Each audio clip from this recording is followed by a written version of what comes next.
Alors, là, les essences. Amandine Gilles, tu vas nous aider parce qu'il y a pas mal d'essences, elles se ressemblent toutes un peu, à peu près toutes les mêmes odeurs. Moi, je les utilise un peu, voilà, très très loin dans la peinture à l'huile, mais j'ai besoin d'éclaircissement. On commence par l'essence de térébenthine, la plus simple, la plus odorante, la plus connue. Voilà, c'est bien ça. Dis-nous. Alors l'essence, ça sert déjà à nettoyer les pinceaux ou les outils, ça c'est... Et ensuite, on peut aussi l'utiliser dans les mélanges de peinture à l'huile, notamment en diluant par exemple avec les médiums, pour les alléger. Donc voilà, l'essence de térébenthine, c'est le plus courant. Et ça accélère un peu le séchage, quoi. Enfin, on a tendance à... Ça accélère forcément le séchage parce qu'en fait, ça dilue, ça casse un peu, ça disperse le pigment. L'huile, le pigment, voilà, d'accord, ok. Ce qui fait que ça allège tellement la peinture que du coup, ça durcit. Ok, super. Le truc classique, académique, incontournable. Voilà, sauf que l'odeur. Il y a des gens, moi j'ai des clients qui... c'est ça? Voilà, il existe le sans odeur. Alors effectivement, ce qui est bien, c'est l'avantage, c'est qu'il n'y a pas de gêne, mais il faut quand même pas oublier qu'il reste toxique, parce que justement, comme il n'y a pas d'odeur, on peut avoir tendance à l'oublier, mais ça reste quand même ça reste toxique, oui, d'accord. Oui. Ouais. Mais là, c'est des gens allergiques, enfin, il y a des gens qui déclenchent des intolérances, je sais pas si c'est des vraies allergies, mais des intolérances à l'odeur. Je supporte pas l'odeur. Donc soit on sort de l'huile, mais pour rester dans l'huile, c'est des essences sans odeur. Voilà. Mais avec les mêmes propriétés allergisantes, voilà, il faut quand même aérer la pièce.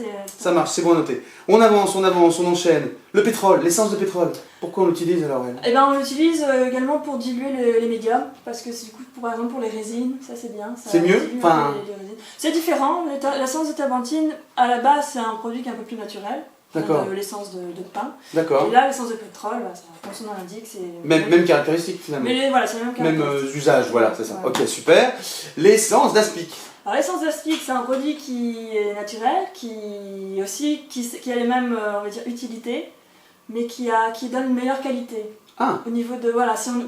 Par exemple, quitte à utiliser un des deux, autant utiliser l'essence d'aspic parce que les couleurs vont perdre moins en qualité. Que l'essence de térébenthine. Ah, tu vois alors. Mais par contre, le prix est beaucoup plus élevé aussi. Le prix est plus cher. Voilà. Ok. Mais ça sent un peu le lavandin, non, c'est ça? Oui, c'est ça, parce que c'est un produit naturel, oui. Ouais, d'accord. Ok, super. Ouais. Très bien, merci. Et on finit par le white spirit. Voilà. Alors. Et le white spirit, c'est un dérivé complètement industriel de la térébenthine. Ça a les mêmes propriétés, on peut l'utiliser de la même manière, mais c'est de l'industriel. Ok, alors tu vois, moi je pensais qu'il fallait nettoyer les pinceaux uniquement avec, non, mais qu'utiliser pour accélérer le durcissement de la peinture, c'est non, ça a les mêmes propriétés, c'est juste que...